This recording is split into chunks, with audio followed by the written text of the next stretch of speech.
¿Cómo amanecen? Bien. No, eso es demasiado café, Madeleine. Se va a derramar esa taza. Más o menos. Casi que solo para poder ya la punta de los labios. ¿Qué es eso? Demasiado.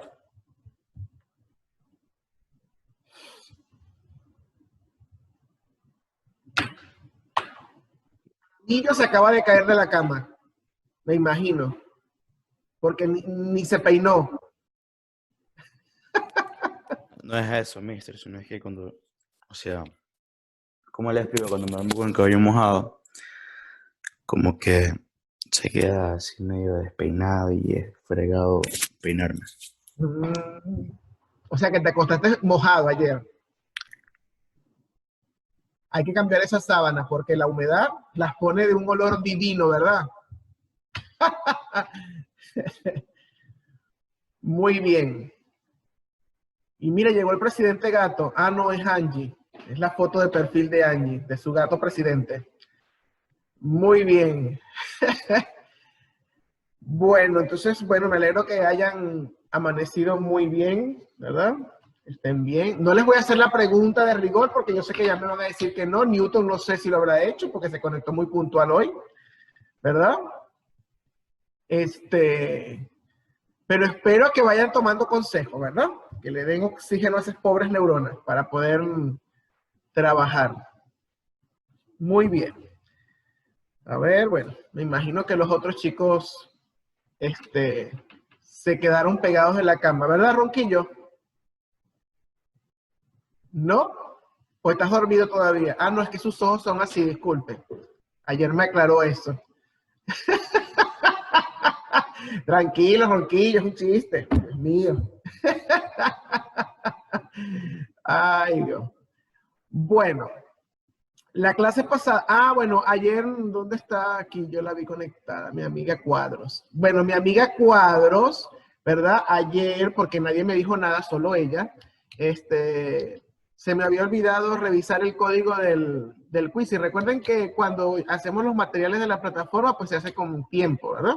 Entonces, bueno, yo voy montando todo allí, pero si yo no estoy pendiente, a veces se me olvida de renovar los códigos, pues obviamente va a decir que está vencido, pero ya está listo, ¿verdad? Ya el de ayer está actualizado, está activado. Y de hecho revisé el que van a tener para el tema de hoy y también estaba vencido y ahí está. Recuerden que eso es como parte de qué sé yo, participación, de que están revisando. Estuve viendo en algunos de temas anteriores de este parcial y solo un poco más de la mitad participaron en eso. Entonces, en esos casos, ya los que no participaron, pues recuerden que eso ya está cerrado, ¿no? Entonces es importante estar pendiente de esas actividades que son en línea, que tienen su fecha puntual. Ahí les puse como hasta el 27, por si acaso, pues hasta el 27. Si lo hacen hoy, pues ya está listo. Ya no hay más nada que hacer porque eso se registra allí. Entonces, eso es importante. Entonces, para que tengamos eso en cuenta. Muy bien. Bueno, uno de los aspectos en los que influye la alimentación, por eso, aunque les dije que no iba a ser la pregunta de rigor, ¿verdad? De si han desayunado, porque todos van a menear la cabeza hacia los lados de que no han desayunado, ¿verdad?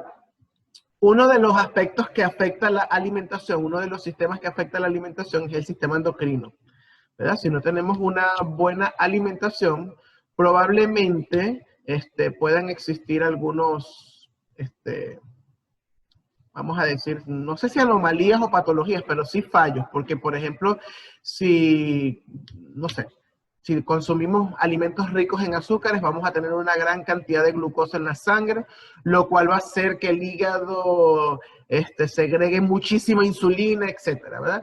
Y lo contrario a que si no consumimos glucosa, entonces vamos a tener una hiposecreción de la insulina porque necesitamos que haya más biodisponibilidad. Esto relacionándolo con el tema ¿cómo es que se llama? De los carbohidratos el día de ayer en química, ¿no? Para que vean que hay una cierta relación entre estos dos temas.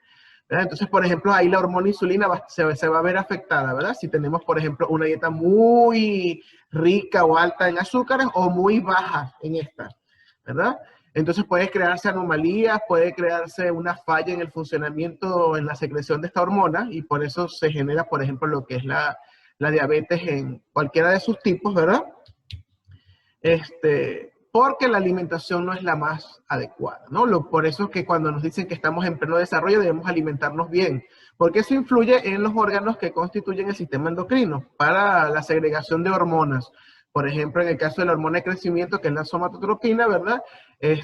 Si nuestros alimentos no son ricos en ciertos elementos, ¿verdad? O biomoléculas, pues esta hormona no se va a segregar y quizás nuestro desarrollo no va a ser el adecuado, o nuestro crecimiento, o va a ser más lento. No sé si han visto estas propagandas, estas publicidades que donde la mamá mide hacia lo lejos, le pone 2 deditos y dice, mi hijo no crece tan rápido como los demás. No sé si han visto eso, ¿verdad? Ahí les ponen un complemento, eso es como un complemento alimenticio para ayudarlo, pero tiene que ver mucho con la alimentación, ¿verdad? La alimentación incide mucho en las hormonas, en la segregación o no segregación de ellas, ¿verdad? En un alto nivel o un bajo nivel. Entonces, eso es importante tenerlo en cuenta, porque es uno de los factores que influyen muchísimo, ¿verdad? Y al igual que la actividad física. Imagínense que estemos, claro, no estoy diciendo que sean adictos qué sé yo, al gimnasio, pues, y que sean musculosos, eso no, ¿verdad? Pero cuando me refiero a actividad física, pues me refiero a caminar, a no ser una persona tan sedentaria, porque eso genera ciertos problemas en el funcionamiento regular o normal de nuestro organismo. Entonces, la clase pasada habíamos visto básicamente lo que eran las glándulas, que eran las que conforman el sistema endocrino o los órganos específicos, ¿verdad? ¿Cuál es la glándula principal? ¿Alguien se recuerda cuál es la glándula principal del sistema endocrino? ¿La jefa de todas las glándulas?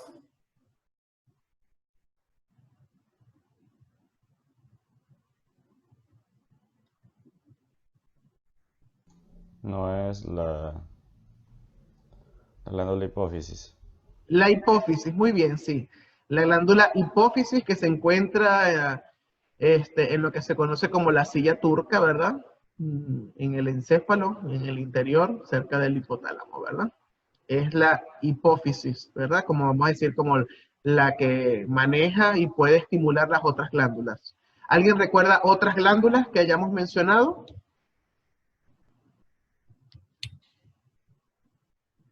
La suprarrenal. La suprarrenal, ¿verdad? Que se encuentra en la corteza renal, muy bien. ¿Cuál otra? Tiroides. La pituitaria. Es la misma hipófisis en ese caso, Angie. Es la misma. Tiene Sabía el que mismo no. nombre. La ¿Alguien más? tiroides y la paratiroides.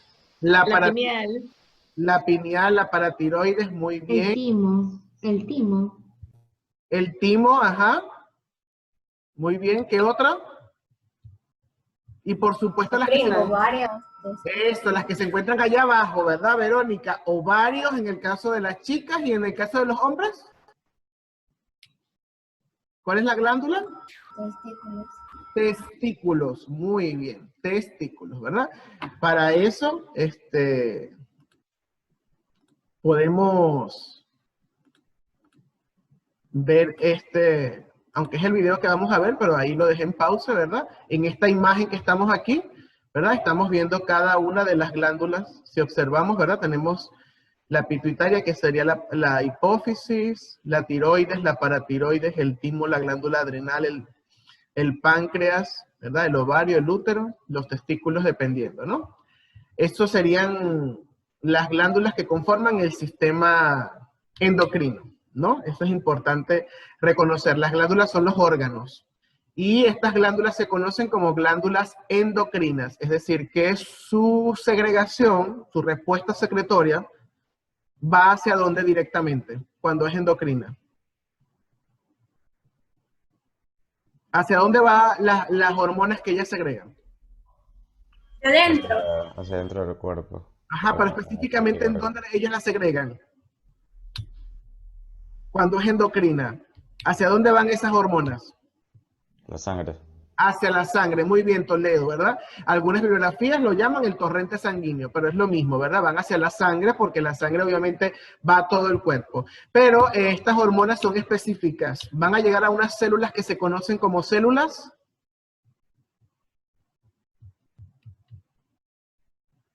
Cuando yo disparo y voy directamente hacia dónde tengo que ir. Las células dianas. A las células diana o las células blanco, muy bien, ¿verdad? Que deben estar en el tejido específico, ¿verdad? Por ejemplo, si la glándula pituitaria, ¿verdad? Va a segregar el estimulamiento, las hormonas que estimulan, por ejemplo, la paratiroides o las gónadas, ellas van a, la pituitaria va a segregar esa hormona a la sangre y ellas viajan hasta el lugar, las células diana, que en este caso o son las paratiroides o son las suprarrenales o son las gónadas específicamente dependiendo de la hormona que ya haya segregado, ¿verdad? Las hormonas son sustancias químicas bien específicas, no es que se van, no es como un medicamento del dolor de cabeza que yo me tomo la pastilla y se me quita el dolor de cabeza, no porque esa sustancia sea específica para la que va directamente a la cabeza, va a todas las partes del cuerpo, pero cuando llega allí calma el dolor. En este caso las hormonas son bien específicas, no van a activar o a irrumpir en otro tejido que no sea el que está directamente diseñado para eso,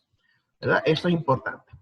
Ahora, las hormonas, ¿verdad? Puede ocurrir que haya un aumento, una disminución de estas hormonas en el cuerpo y es lo que va a ocurrir. Entonces vamos a ver hoy, para completar y terminar cerrar este tema, sería el tema de las hormonas, algo que mencioné rápidamente en la clase pasada, por ejemplo, su clasificación, los tipos, y por supuesto qué tipos de patologías se pueden generar si estas hormonas no se segregan o no están en el nivel adecuado dentro del torrente sanguíneo y de la sangre, pues, ¿qué puede generar en una persona? Eso es lo que vamos a ver en el video al final, ¿no? Que son las enfermedades y las causas, las enfermedades endocrinas.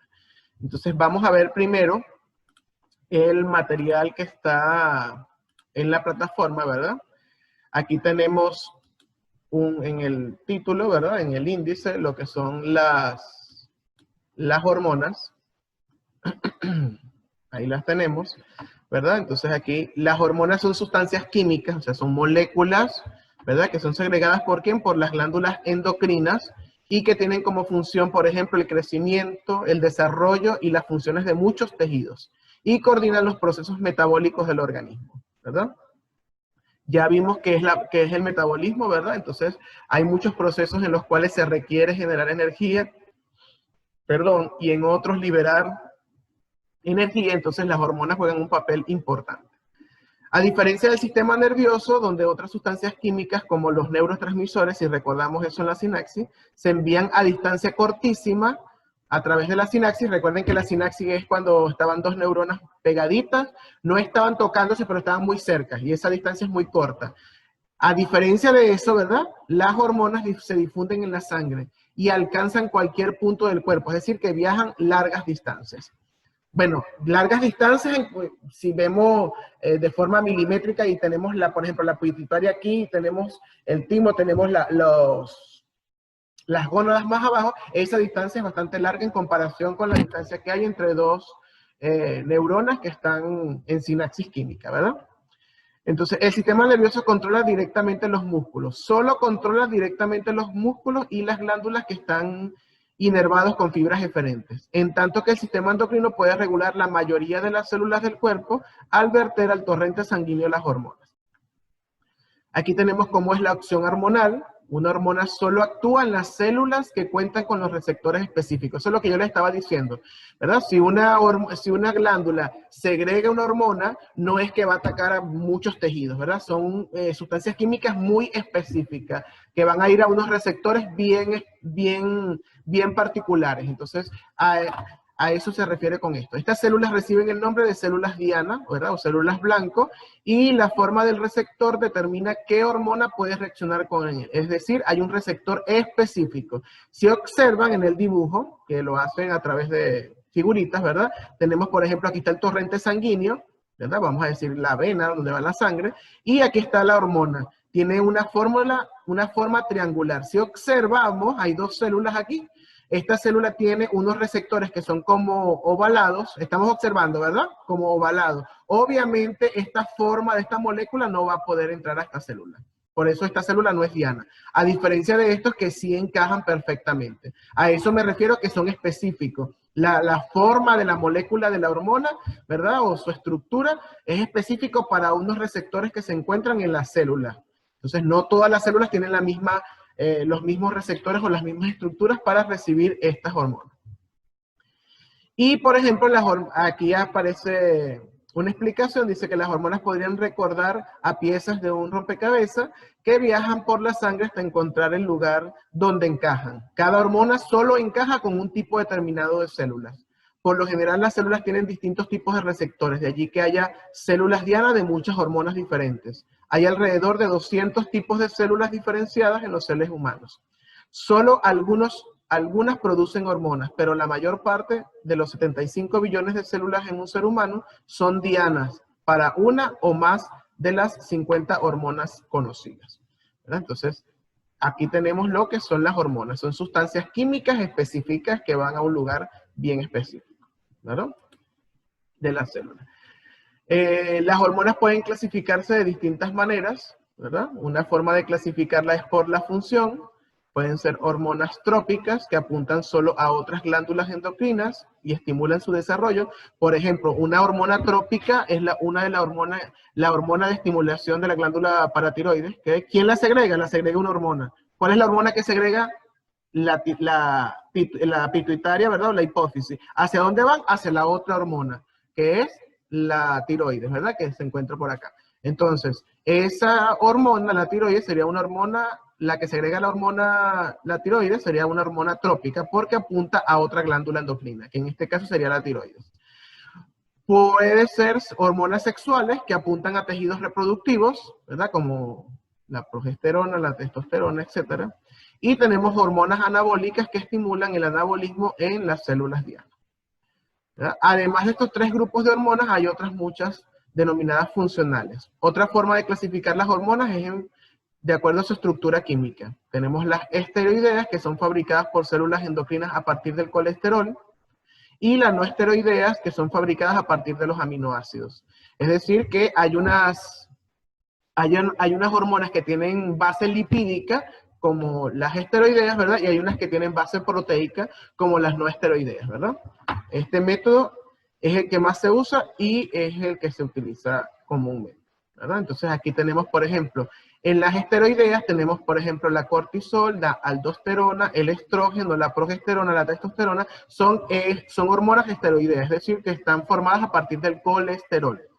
Y las no esteroideas, por ejemplo, tenemos las proteicas, ¿verdad?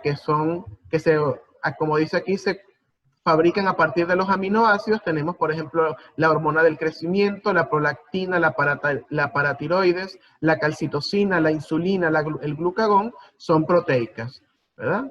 De bases peptídicas tenemos la antidiurética, la oxitocina, la somatostatina. Aquí tenemos derivadas de aminoácidos simples y tenemos glucoproteicas, ¿verdad? Que son la LH, la FSH, la TSH, ¿verdad? O la gonadotropina coriónica. Serían las hormonas de acuerdo a cómo son formadas, ¿verdad? Según su estructura química. Entonces tenemos solo estas, son de base a partir del colesterol. Todas las demás son no esteroideas o que son formadas a partir de aminoácidos, ¿verdad? Eso sería básicamente, hay muchos nombres, aquí están los nombres de todas las hormonas, hay nombres muy complejos o largos, ¿verdad? Por eso se utilizan las iniciales, ¿verdad? Por ejemplo, la folículo estimulante se le conoce como FSH, la luteinizante se le conoce como LH, la tiroidea estimulante como TCSH, y así la antidiurética ADH, la melanocito estimulante MSH, y la liberadora de tirotropina, TRH. Normalmente a nivel de bibliografía se utilizan, luego de nombrarlas, estas iniciales como identificación de las hormonas, como popularmente se les conoce, ¿verdad? Muy bien.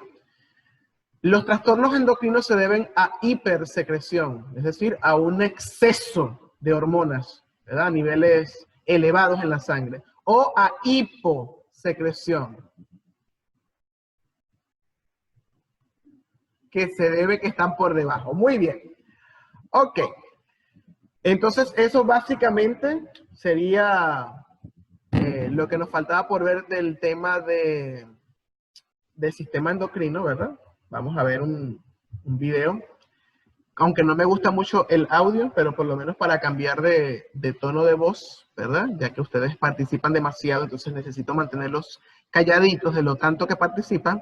Entonces, vamos a ver el video, ¿verdad? Para ver algunas anomalías en el sistema endocrino y a qué se deben.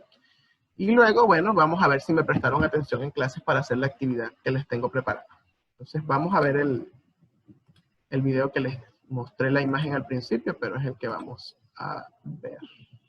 El sistema endocrino está conformado por un grupo de glándulas que desarrollan y sueltan hormonas que interceden en algunos procesos esenciales del organismo, primordialmente en la habilidad para convertir las calorías en energía.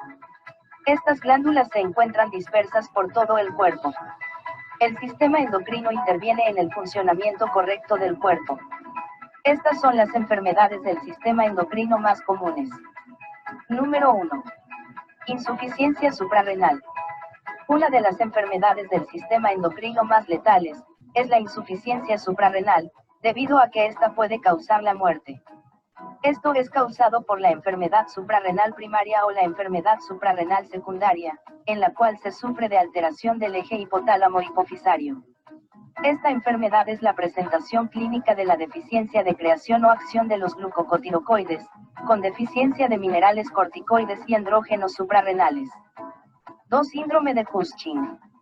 Esta enfermedad del sistema endocrino también es conocida como hipercortisolismo. Esta enfermedad es inducida por el crecimiento de la hormona cortisol. Esta exuberancia de cortisol puede estar inducida por diferentes causas. Entre las más comunes, la cual afecta a un porcentaje de entre 60 y 70% de los afectados, es un adenoma en la hipófisis. Algunas otras causas del síndrome de Cushing se deben a los tumores o anomalías en las glándulas suprarrenales. Esto es causado debido a la creación de ACTH de parte de los tumores. 3. Gigantismo. Esta es una de las enfermedades del sistema endocrino, que crea un crecimiento desmedido, principalmente en los brazos y piernas. Esto es debido al funcionamiento incorrecto de la glándula hipófisis, junto del conveniente crecimiento en altura de todo el cuerpo. Esta suele aparecer mientras se está en la infancia, antes de que la calcificación corriente haya terminado. Esta enfermedad es originada debido a la sobreproducción de la hormona de crecimiento de parte de la hipófisis antepuesta. Por lo tanto, los defectos heredados que no dejan que la calcificación normal durante la pubertad, permitiendo el crecimiento, lo que genera el gigantismo. 4. Síndrome de McCune-Albright. Se trata de una rara enfermedad de origen genético que afecta a los huesos y a la piel, pudiendo además producir cambios hormonales y adelantar la pubertad. Es causado por un cambio genético o mutación que ocurre al azar y sin ninguna razón aparente. Este cambio ocurre durante alguna de las muchas divisiones celulares que se después de la concepción, unión del óvulo y el espermatozoide. Es por esto que este desorden solo afecta a algunos grupos de células como las de los huesos, glándulas y piel. 5. Hipogonadismo. Es una patología en que los ovarios en las mujeres o testículos en los hombres no son funcionales o hay incapacidad genética del hipotálamo para secretar cantidades normales de GnRH, hormona liberadora de gonadotropinas. 6. Hipertiroidismo. Se trata de una afección por la cual la glándula tiroides desarrolla demasiada hormona tiroidea. Esta afección muchas veces se denomina como tiroides hiperactiva. Esta enfermedad del sistema endocrino es causada por el crecimiento desproporcionado del funcionamiento de la glándula tiroides. La consecuencia de esta enfermedad se basa en el aceleramiento desmedido del metabolismo. 7. Hipotiroidismo. Esta es otra de las enfermedades del sistema endocrino, que se trata de una afección en la glándula tiroides. Se origina cuando la glándula tiroides presenta insuficiencia para producir la hormona tiroidea. Este fenómeno es conocido como tiroides hipoactiva y es mucho más común en las mujeres y gente que sobrepasa los 50 años de edad. 8. Diabetes. La diabetes es un grupo de trastornos metabólicos que perturban a diversos órganos y tejidos. Esta enfermedad perdura para toda la vida. Esta enfermedad del sistema endocrino se determina por el incremento de las proporciones de glucosa en la sangre, conocido como hiperglucemia.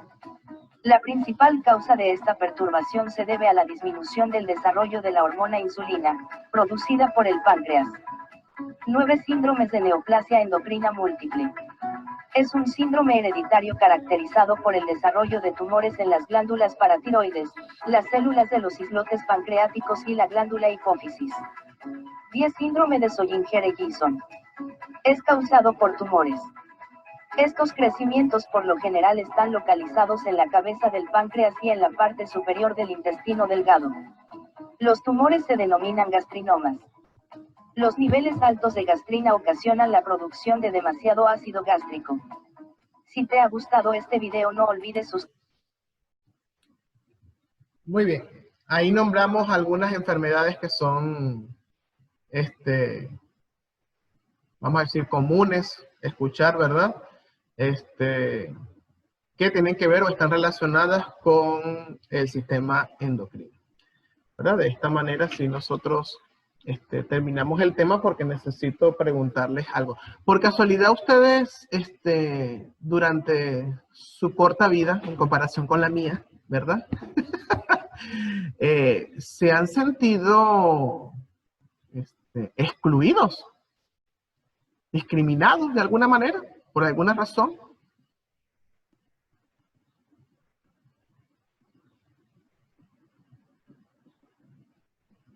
Sí. ¿Me pueden contar? ¿Me pueden decir? La pregunta es para todos, oyeron, necesito que conversemos sobre eso un momentico en estos, 7 minutos que nos quedan.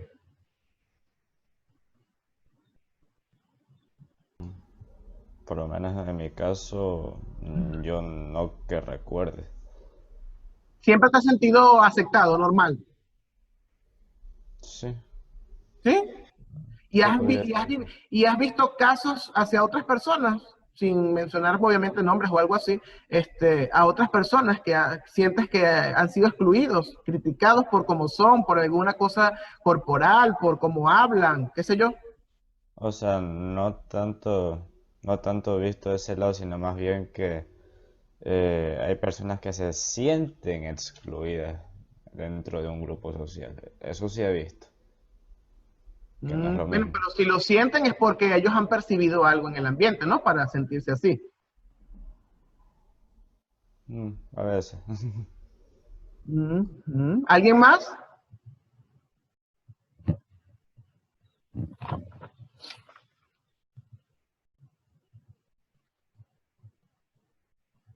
¿Alguien se ha sentido excluido? ¿Alguien ha hecho que otra persona se sienta, no sé, que no es parte de?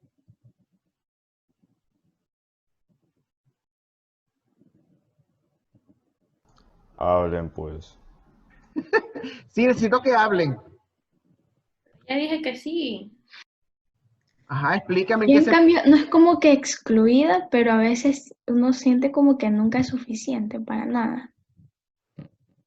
¿Cómo que nunca es suficiente?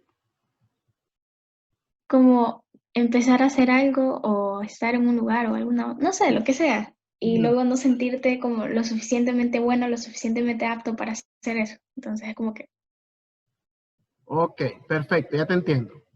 Ujú. ¿Alguien más?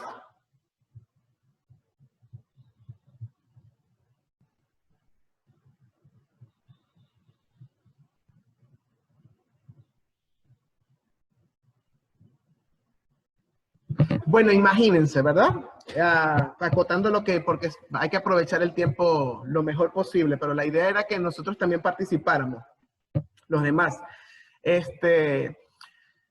Mm, Gracias a Newton y a Kelly, ¿verdad?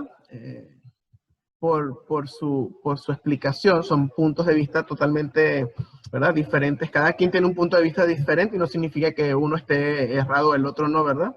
Sin embargo, bueno, cuando una persona puede sentir, como dice Newton, que no es parte o que es excluido, ¿verdad?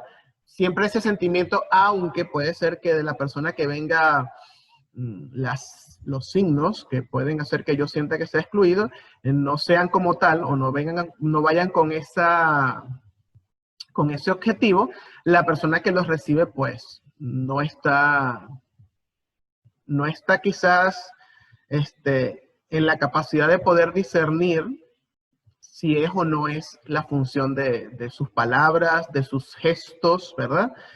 Y entonces, obviamente, lo que importa en ese momento es el sentimiento para esa persona, ¿verdad? Y se siente fuera, aunque la persona de la que vengan los gestos, pues no, o las palabras, no vayan con esa finalidad, que es lo que puedo entender de lo que dice Newton. Sin embargo, ¿verdad? Sin embargo, la cultura y muchas veces el lenguaje que empleamos exteriormente es determinante en el proceso de que una persona se sienta aceptada o no por nosotros, ¿verdad? Es importante que recordemos que aunque somos seres humanos, y en eso está nuestra igualdad, en nuestra individualidad todos somos diferentes. En la actualidad existen diferentes situaciones que hacen que las personas sean mucho más distintas, ¿verdad? Y se les haga mucho más complejo encajar en la sociedad o incorporarse. Por ejemplo, una persona que tenga síndrome de Down, ¿verdad? Una persona que sea sordomuda, ¿verdad? Aunque a niveles generales, ¿verdad? No es lo mismo decir, o las personas que son excesivamente obesas, o las personas que son excesivamente delgadas. Hay una serie de elementos, ¿verdad? Socioculturales que juegan un papel fundamental y que nosotros que nos estamos educando seríamos los garantes de poder hacer que el ambiente en general, ¿verdad? No estoy hablando de un ambiente escolar, estoy hablando de un ambiente porque vamos a ser parte o somos partes de una sociedad, porque vamos por la calle, porque nos montamos en una camioneta o en un bus, o estamos en un centro comercial y observamos personas que van caminando, ¿no?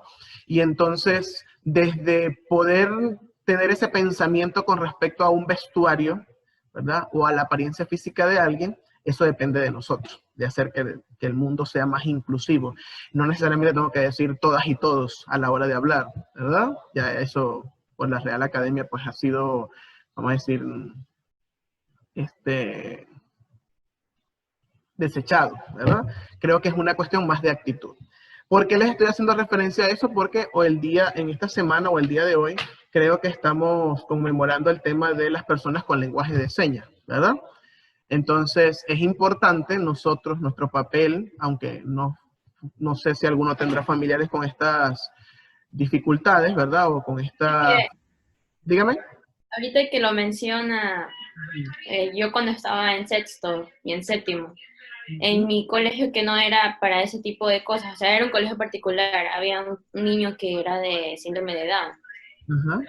Y era primito de unas amigas con las que yo me juntaba.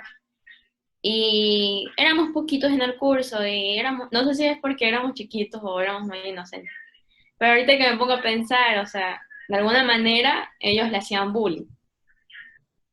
Bueno, eso puede... Porque los niños de síndrome de Down tienen como a veces ciertos gestos, como con las manos, o tararean, o dicen cosas que tú no puedes entender.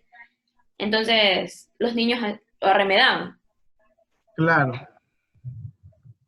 Bueno, y eso nos puede pasar a nosotros. A veces nosotros creemos que estamos haciendo quizás un chiste. Me pasa a mí, ¿verdad? Por mi personalidad me puede pasar, ¿verdad? Y entonces creemos primero que es un chiste o que no estamos haciendo daño y no sabemos lo que está pasando en el interior de las personas. Entonces creo que es un mensaje que quería hacerles mencionar. Nos queda menos de un minuto, ¿verdad? Hoy que estamos conmemorando esta semana el tema de las personas con lenguaje de señas, pues ser personas que promovamos en la inclusión, que seamos personas que aceptemos a los demás como queremos que nos acepten y que eso mejorará pues nuestra convivencia y la vida en sociedad. Eso es lo importante, ¿no? Bueno, chicos, eso como mensaje para cerrar. Me quedó pocos minutos para eso, pero ya se va a cerrar la clase. Nos vemos el viernes en